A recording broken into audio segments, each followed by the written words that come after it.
Hey everyone, today I'm going to show you how to password protect a Microsoft Excel worksheet in Windows 11. Without any further ado, let's get started. First, make sure your Windows 11 computer is fully loaded and ready to use. Once your PC is up and running, navigate to your Windows desktop or open File Explorer to locate the Excel worksheet you want to protect. Go ahead and open that file by double-clicking on it.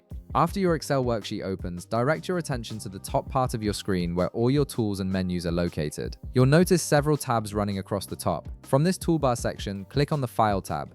This will open your File menu, which gives you access to various document management options. Once the File menu opens, look at the left side panel. You'll see a list of options displayed vertically. From this menu, click on Info.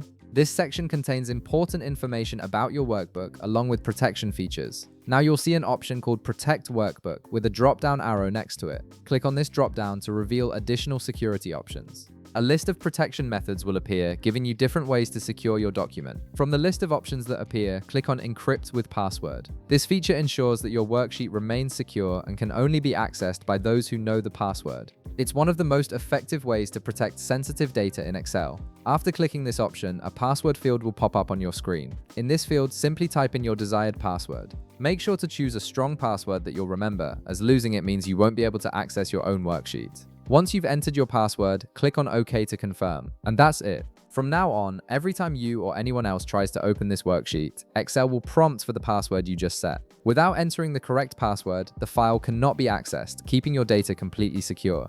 If this video helped you out, be sure to leave a like, subscribe, and I'll see you in the next one.